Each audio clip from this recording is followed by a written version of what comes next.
Tell me goodbye. No. Yes, I feel you have to. Sharp, decent, clean. No loose ends between us two. I can't. My father thought I'd be a lady surgeon. Oh, sweet heaven. What a world. I wanted to be a movie actor. Now, what right you come breaking into my private office? Barricade yourself behind closed doors and refuse to see people. Oh, yes. Nothing small about her ego.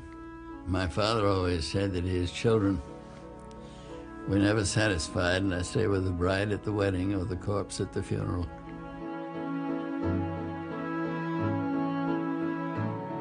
Is there anyone else in the whole business who's been a star for 60 years? I don't think you've ever been properly handled. That's right. Not even by myself. And so she said to Spencer, oh, Mr. Tracy, I'm afraid I'm going to be a bit tall for you. And Tracy answered back, don't worry, Miss Hepburn, I'll cut you down to size. Don't fight me, Eleanor. What would you have me do? Give out, give up, give in? Peter and Kate had enormous conflict, but he called her Nag, she called him Pig.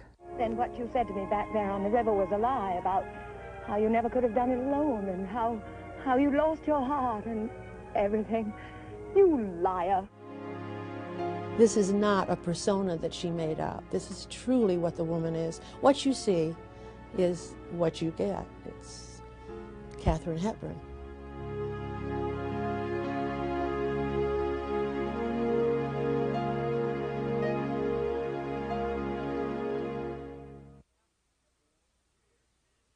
Katharine Hepburn's career spanned 64 years, more than 50 films, and 4 Academy Awards.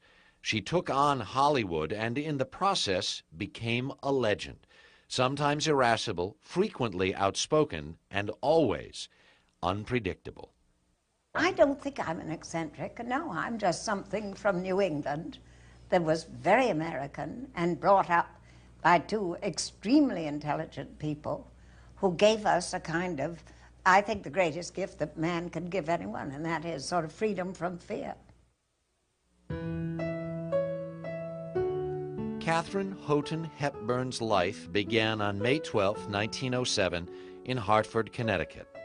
She was named after her mother, who was an early feminist and political leader. Her father, Dr. Thomas Hepburn, a noted surgeon, supported her and led his own fight for legislative reform and public education about venereal disease, controversial positions in the post-Victorian age. This was a great relationship, really a wonderful relationship, and he was not an easy man. He was very demanding, very disciplined, and yet very encouraging, and built her up tremendously. In 1905, the Hepburns' first child, Tom, was born, followed in 1907 by Katharine, whom everyone called Kathy. Kathy idolized her brother. The 2 children became inseparable, and as Tom grew into a quiet, serious young man, his sister became an adventurous, freckle-faced tomboy. The Hepburns eventually had 4 more children who were encouraged to speak their minds, and Kathy learned to hold her own. I mean, around the dinner table, around whatever, they said whatever they thought, whatever they believed. It was very important that you expressed yourself, and by God, she expressed herself. Mrs. Hepburn was active in the suffrage movement, leading the Connecticut fight to win voting rights for women.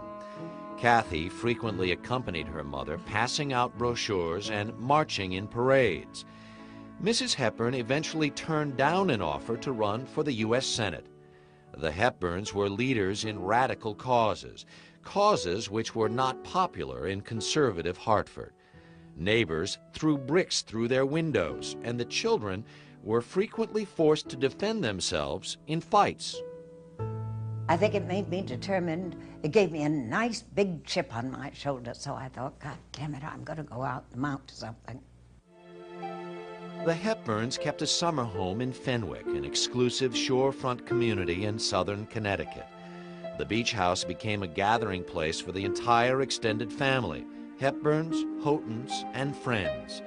Athletic pursuits filled the summer days, days spent swimming, sailing, and playing in the ocean. We were like a Chekhov play, you know, it was great. We kept meaning to go to Hartford, but we never did. All summer long.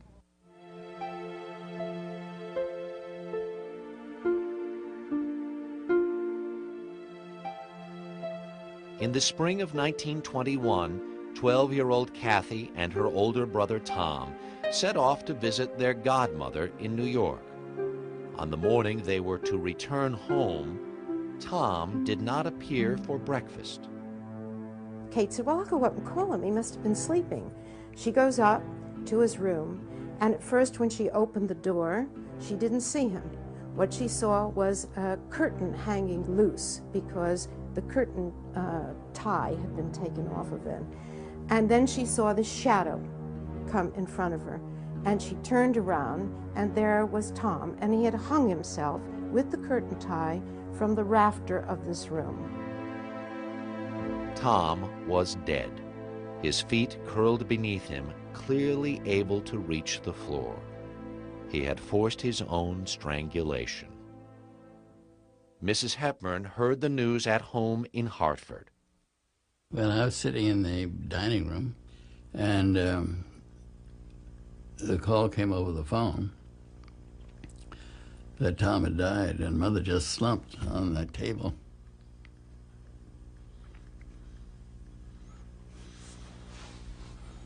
And moments later,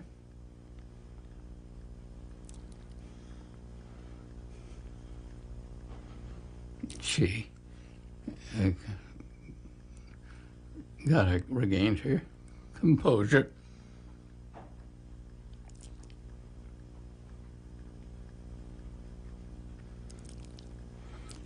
And she never talked about it again.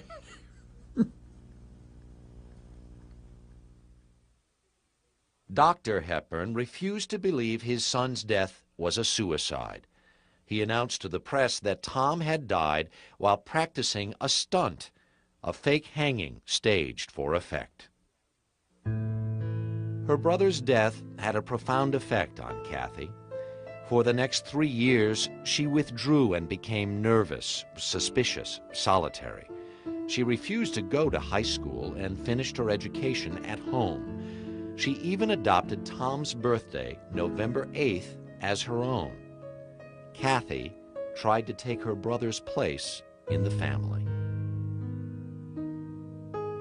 She finally left home in 1924 to go to college in Bryn Mawr, Pennsylvania. Although Kathy adopted a new name, Kate, she kept her antisocial behavior. Unpopular with her classmates, she was failing miserably by the end of her sophomore year. In the summer of 1926, out of the blue, the quiet, withdrawn young woman shocked everyone and announced that she was going to become an actress. Kate came in, and the way she does with ideas, and dropped this one like a bombshell. And I don't think Dad was even suspecting it, but Kate said she was going into the theater. And Dad hit the ceiling. He said, well, you know, you don't get anywhere in the theater unless you sleep with the director. Her father sent her back to Bryn Mawr in the fall. By the spring of 1928, Kate's grades had improved enough for her to participate in the school's May Day celebration. She appeared in a school play and eventually went on to do roles in several more student productions.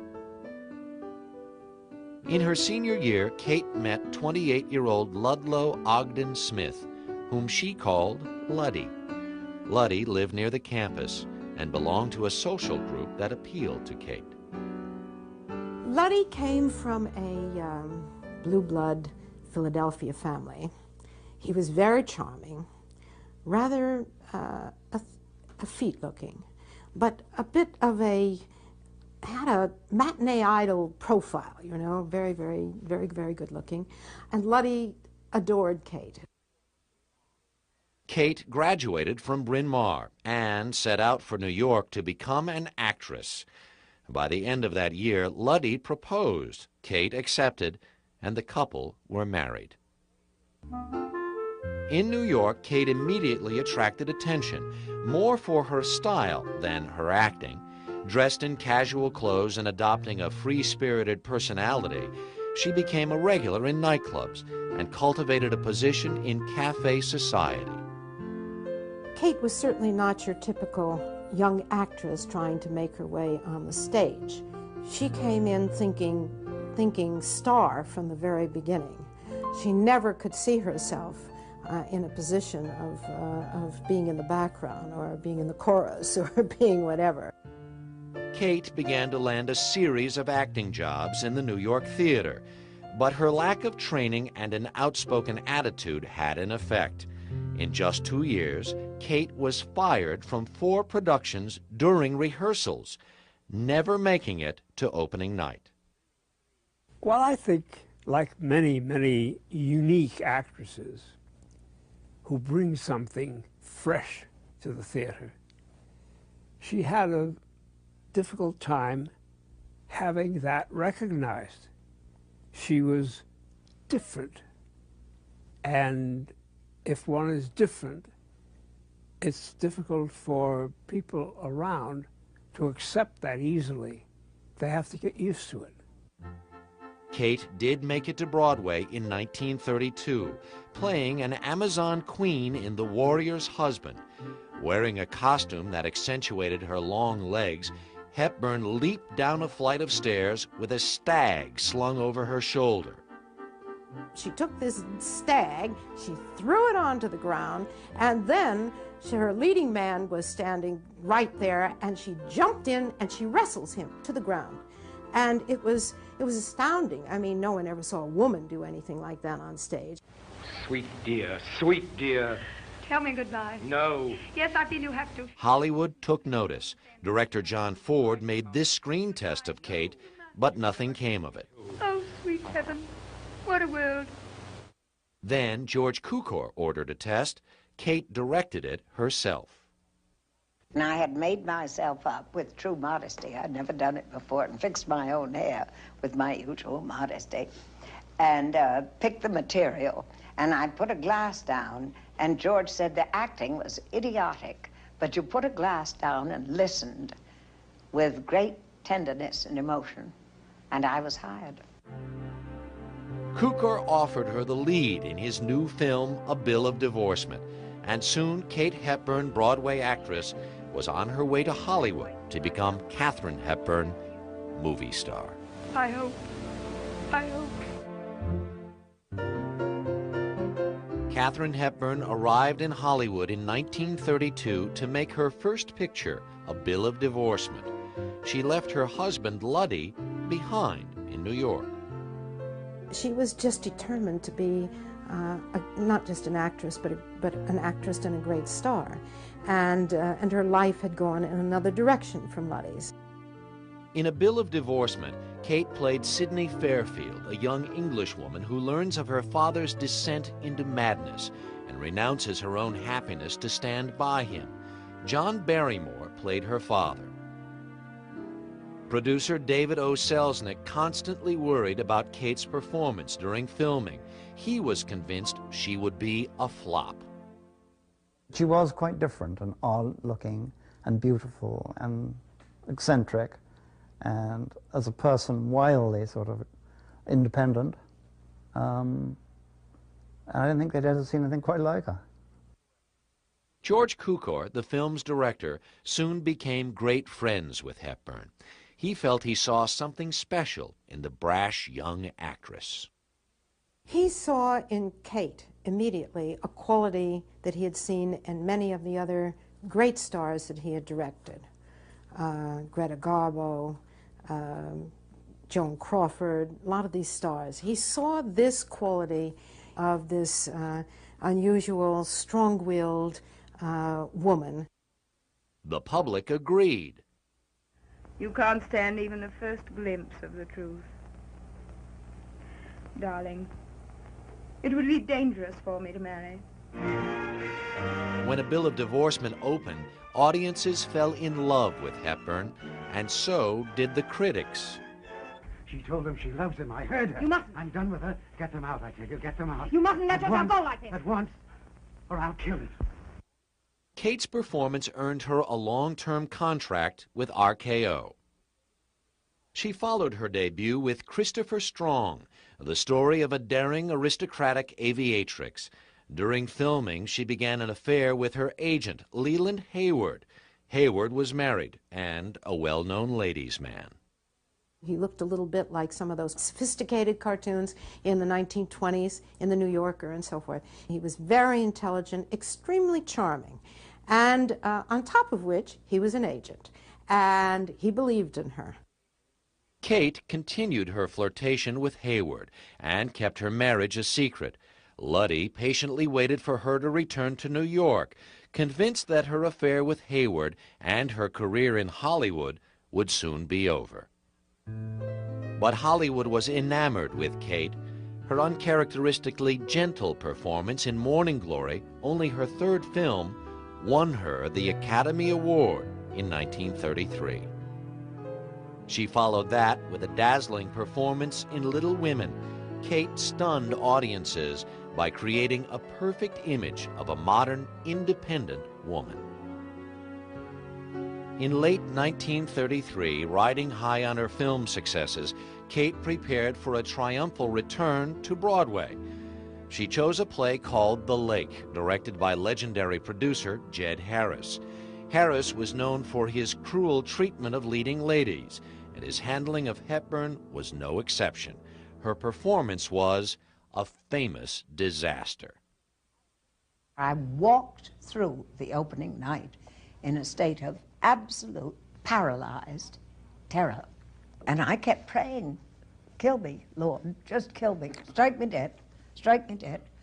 And nothing happened. I just went on the way you do, you know, and finally the curtain came down and everybody clapped and didn't mean it in sorrow. And I was almightily roasted. Kate's performance was roasted. Well-known wit Dorothy Parker commented, Miss Hepburn's emotions ran the gamut from A to B. The Lake lasted 55 performances.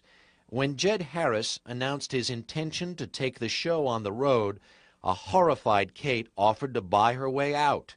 Harris took every cent she had and closed the play. Kate's public humiliation in New York only made her more determined to succeed in Hollywood. She was tough, and she just wanted to be better, better, better. And if you told her she couldn't do something, she wanted to do it. Kate's sudden lack of success extended to her marriage. She announced her plan to divorce Luddy and marry Leland Hayward. After a quick divorce in Mexico, she returned to California. Her relationship with Hayward eventually broke off. And more trouble followed. RKO cast Kate in a succession of historical costume pictures, which flopped at the box office. The studio failed to capitalize on the unique modern personality that made her a star. In 1936, Kate began a relationship with Howard Hughes. The eccentric millionaire aviator pursued Kate with style. He eventually won her over with extravagant stunts, once landing his small plane on a golf course to join her in a game. Hughes fascinated Hepburn. Howard Hughes was had a very brilliant mind, but he had something much more important than that, and that is that he never gave up. He went after what he got. Now, I always used to say if he went after a needle in a haystack in China, he'd find it. He would never give up. Wonderful quality. I copied it. But Kate's perseverance was not the problem. Her pictures were. Her stock was falling at RKO.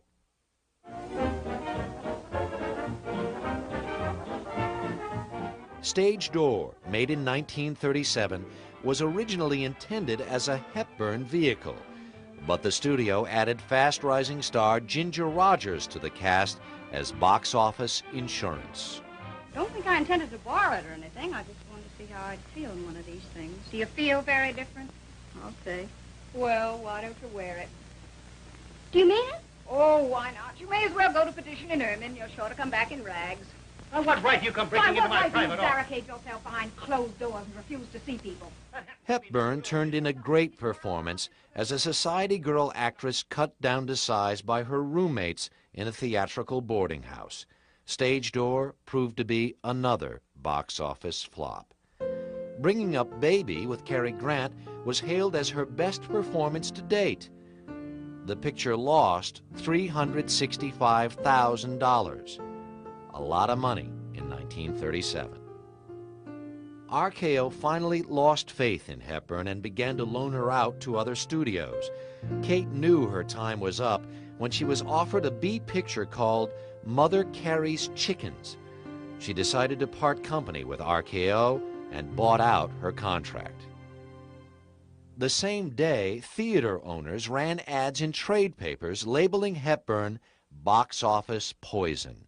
And when she approached David O. Selznick for the role of Scarlett O'Hara in Gone with the Wind, the producer of many of her hits turned her away.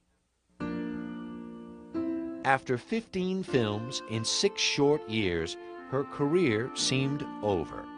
With no prospects, Kate left Hollywood and returned home to Connecticut. But Katharine Hepburn was never one to give up. More determined than ever, she began to search for the role that would put her back on top. In 1938, Katharine Hepburn was living at her family home on the seashore in Fenwick, Connecticut. Her days in Hollywood were over, despite an Academy Award and worldwide fame. Her career seemed to be at really a standstill at this particular time. No one was really rushing to send any scripts to Katharine Hepburn. That year, Howard Hughes set a record by circling the world in a twin-engine plane. More than 1 million people watched a parade in his honor in New York. Kate joined him, and together they played a game of hide-and-seek with the press. Well, for a person who really wanted to live a private life, Kate was always attracted to the kind of men and the kind of situations that would create the most press. And certainly Howard Hughes was that kind of a person. Howard proposed to Kate in New York, but the idea fizzled out, as Kate put it, and Hughes returned to the West Coast in late 1938. Kate remained at Fenwick.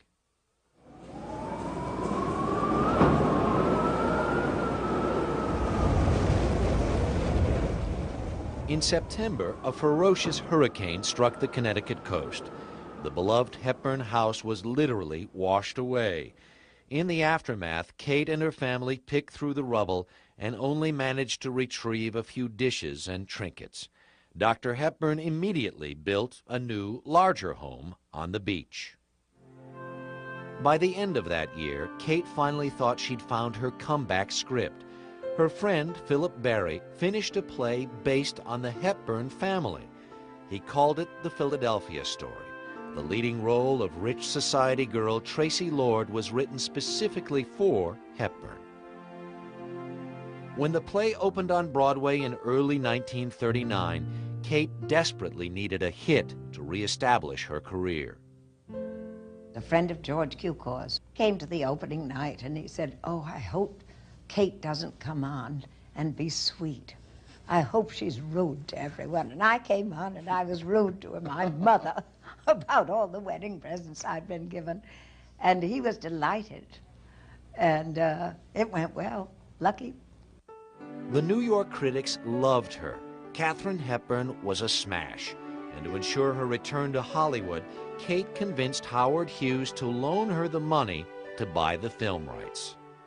I bought the play, The Philadelphia Story, when it opened, because I'm practical. You see, I have common sense, and I knew that all those beautiful, successful Hollywood ladies would want it. And I thought if I owned it, they couldn't have it.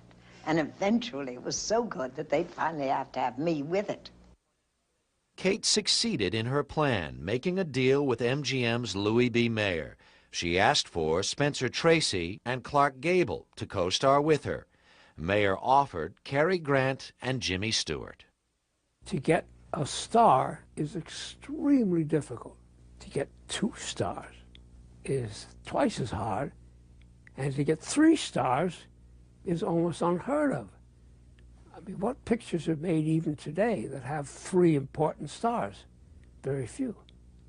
But she engineered all that because she knew that it would be good. What is this, Connor? Oh, easy, easy, old man. She's not hurt? No, no. Not wounded, sir, but dead. Seems the minute she hit the water, the wine hit her. Now, look here, Connor. A likely story, Connor. Hello, Dexter. Hello, George. Hello, Mike.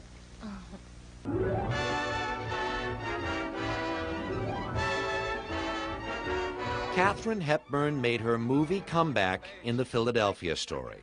The picture made almost $1.5 million and received 6 Oscar nominations, including one for Kate.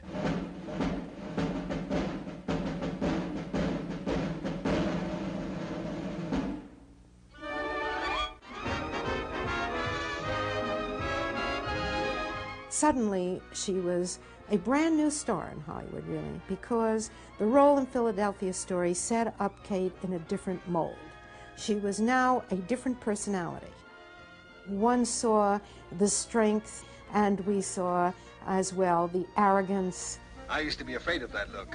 The withering glance of the goddess. I didn't think that alcohol would do... Oh, shut up. Kate grabbed control of her career, and in 1941 she acquired a story called Woman of the Year. She wanted and got Spencer Tracy to co-star in the romantic comedy as the rough, down-to-earth sports writer to her temperamental, sophisticated journalist. The deal cemented her reputation as a tough businesswoman. She usually got anything she wanted because she would turn up wearing the traditional slacks, and she'd barge into their offices and give them hell. Kate had never met Spencer. She ran into him on the MGM lot before filming began. And so she said to Spencer, "Oh, Mr. Tracy, I'm afraid I'm going to be a bit tall for you." And Tracy answered back, "Don't worry, Miss Hepburn, I'll cut you down to size." The exchange set the tone for the film. On the set of Woman of the Year, Tracy glared at Hepburn, flustering the usually unflappable actress. But on film, the two caught fire. Their on-screen chemistry was magnetic, and within weeks the studio was buzzing with rumors of an off-screen romance. The team of Spencer Tracy and Katharine Hepburn was box office magic, and a legendary love affair was about to begin.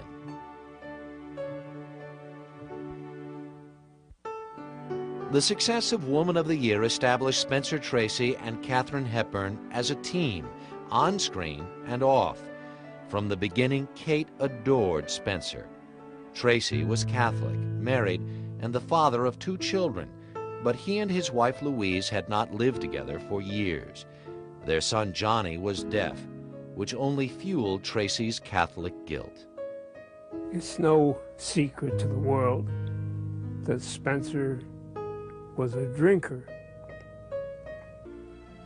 And I think, having been close to him at the time, that a great deal of that came as a result of his deep, deep unhappiness about his son's unhappiness.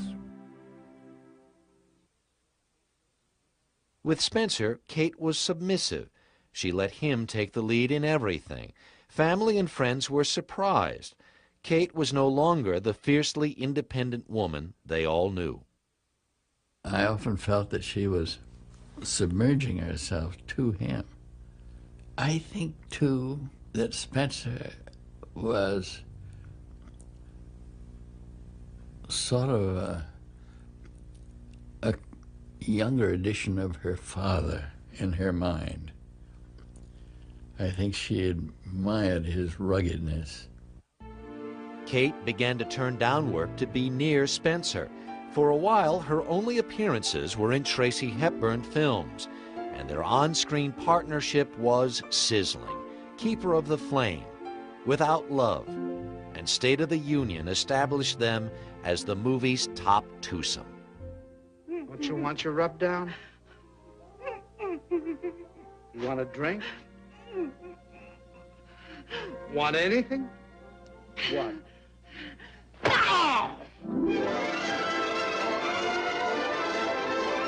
In 1948, Kate and Spencer teamed with friends Garson Kanin, his wife Ruth Gordon, and George Cukor for Adam's Rib. Released in 1949, the picture perfected the Tracy Hepburn formula that seemed rooted in their own relationship. An independent woman gets put in her place by a down-to-earth man. This is basic. I'm old-fashioned. I like two sexes. And what is more, I suddenly don't like being married to what is known as a new woman. I want a wife, not a competitor. Competitor! If you want to be a big he-woman, go and be one, but not with me. Tracy and Hepburn had the most extraordinary relationship on the screen. First of all, they had brilliant scripts, and they were funny and crazy, and they had a sort of love-hate relationship. They couldn't stand one another, and yet they were madly in love. In 1951, at the height of Spencer and Kate's success, tragedy struck the Hepburn family when Kate's mother died of a cerebral hemorrhage. Kate's father eradicated all record of his wife's existence. Kate threw herself into work and set off to star in The African Queen. She became a great friend and admirer of her co-star Humphrey Bogart and his wife Lauren Bacall. And Kate adored working with director John Huston, who helped her find the key to portraying Rose Sayer. I remember one of her memories of John Huston was the greatest bit of direction she ever had was when he came in and said, "You're looking so damn depressed. Smile. Think of it as Eleanor Roosevelt." I never dreamed that any mere physical experience could be so stimulating. I'm the captain, that's who. I ain't taking you along. You'd only be in my way. I suppose I was in your way going down the rapids. Then what you said to me back there on the river was a lie about how you never could have done it alone and how you lost your heart and everything. You liar. Hepburn's performance in The African Queen was a landmark in her career. She earned an Oscar nomination for a role that combined her trademark strength with obvious vulnerability. You promised you'd go down the river. There's death a dozen times over down the river. You promised. Well, I'm taking my promise back. Kate followed her triumph in The African Queen with Pat and Mike. Garson Kanin and Ruth Gordon tailored the story for Tracy and Hepburn. Kate's role was designed to show off her athletic abilities.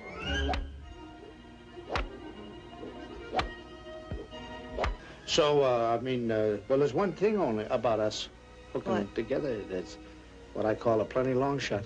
Nothing wrong with a long shot. If you come out on top, that's a fact. We will, Mike. By 1955, the years of heavy drinking caught up with Spencer Tracy. His health was failing. With the alcoholism also came various other health problems. Heart, kidney, various other problems. And Tracy became quite ill. Kate was most attentive. She really became his muse, his help, his nurse, his just about everything that you can possibly think of. She really devoted herself to Tracy at this point and got him through. At the same time, her father's health was also deteriorating, and Kate was at his side when he died on November 20th, 1962. Although Spencer had been ill for over a decade, Kate and director Stanley Kramer persuaded him to try one more film. In 1967, they began shooting Guess Who's Coming to Dinner, the story of a couple whose daughter brings home a black fiancé. Kramer, Hepburn, and Tracy placed their salaries in escrow to ensure the completion of the film. There was a great deal of doubt on in everyone's mind whether Tracy would be able to cope with a film schedule, with the toughness of the film schedule. Got sicker and sicker as the film progressed. They had to shoot his scenes between 9 and 12 in the morning. He wasn't able to go any further than that. The old Tracy Hepburn magic was there for all to see. With Kate at his side, Spencer turned in a fine performance.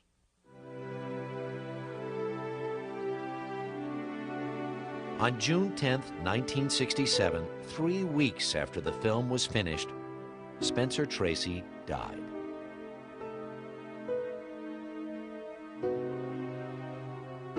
For 2.5 decades, the couple kept their relationship private. Out of respect for Spencer's wife and family, Hepburn did not attend the funeral. She never talked about his going at all, which is a curious thing. It's almost like my mother's attitude towards Tom's death. Don't talk about it. Go to work, you know. Do something. Katharine Hepburn did something indeed. She won a second Oscar for her work in Guess Who's Coming to Dinner and accepted the award in Spencer's name. At the age of 60, she began another era in a career that already spanned 3.5 decades. And in her new career, she would establish herself as more than a movie star. Katharine Hepburn was on her way to becoming a legend. Katharine Hepburn went back to work in 1967, the year Spencer Tracy died. At 60, an age when many female stars have trouble finding roles, Kate found herself playing parts as dynamic as she was. In The Lion in Winter, Kate co-starred with Peter O'Toole, a well-known tyrant on the movie set. He met his match in Kate. From the outset, the two strong-willed actors enjoyed an adversarial relationship. Peter and Kate had enormous conflict, but he called her Nag, she called him Pig. But they had a wonderful kind of rapport. They had a wonderful sort of love-hate relationship. Do you truly care who's king? I care because you care so much. Don't fight me, Eleanor. What would you have me do? Give out? Give up? Give in? Give me a little peace. A little? Why so modest? How about eternal peace? Now there's a thought. Kate's performance won her a third Academy Award. Director Anthony Harvey accepted the statue for Kate. I called her up from Hollywood. I think it must have been about 3 in the morning, about 7 o'clock her time. She said, "Oh, God, really?" And I said, "Well, aren't you thrilled?" "Oh, come on, Tony. Put it in a paper bag somewhere." 3 years later, I was sitting with her in the house. She opened the cupboard to get a box of chocolates or something, and there it was, still in the paper bag, totally forgotten about. It hadn't even been engraved. In 1969, Kate was back on Broadway, this time in Coco, a musical based on the life of fashion designer Coco Chanel. Hepburn arrived on Broadway, a full-fledged legend. It was a classic example of not being able to take your eyes off her. She just took over the stage. She was magnificent. Hip replacement surgery in the early 1970s did not slow her down, and Kate starred in a series of TV movies. And in 1980, she was back on Broadway, one last time, in West Side Waltz. Her legend could be intimidating for many co-stars, but Kate used humor to put people at ease. When we first met and started rehearsing, she said to me, I'll call you Dot. Now, nobody calls me Dot, but I mean, it sounded, music to me when she said Dot, you know, and she said, "Is that all right?" And I said, "Yes, that's fine." And I said, "What shall I call you?" And she said, "You may call me Miss Hepburn," which I thought, and then of course she laughed. That same year, Kate starred in On Golden Pond with Henry Fonda. She quickly developed affection for her fellow movie legend. Early in the filming, she presented Fonda with one of Spencer's favorite hats, and Fonda wore it throughout the film. On Golden Pond was the story of a cantankerous old man who had given up on life, and his loving wife of 50 years who was determined to keep him alive. knight in shining armor. Don't you forget it. You're going to get back on that horse, and I'm going to be right behind you, holding on tight, and away we're going to go, go, go. I don't like horses. Fonda won his only Academy Award for his portrayal and died soon after. Katharine Hepburn won an unprecedented 4th Oscar. In 1982, Kate severely injured her left foot in an automobile accident. The accident left her slowed but still busy. She continued to divide her time between Fenwick and her New York townhouse and made several more TV movies. 78 Baker, take 3. Mark. Action. Is she late? She's right on time. I keep retiring, and I don't stay there. I can't do it. I mean, I don't think you can say, I'm not going to work, or you can't say, I'm going to work. Can you? You can't work unless you've got something to do. And if you see something you want to do, and you turn it down, you think, ooh, ooh. Katharine Hepburn's life has spanned almost 9 decades. Her career, more than 64 years. An unconventional beauty who spoke her mind, she forever changed Hollywood and generations of women. I think for women, she is a great champion of independence, standing up for what you believe in. I think she brought a dignity to women's roles that hadn't been there before. She enabled many, many actresses that followed her. I don't think there could have been a Barbra Streisand without a Katharine Hepburn. She's a very, very ambitious girl, and she's brave. She accepts any challenge that she herself thinks she can master. One of her essential characteristics was independence. Yes, indeed. She does things her way. Well, I get up every day, but I think I get up and I assume that between this battle, I'm going to win it. You see? That's me. Everlasting ego.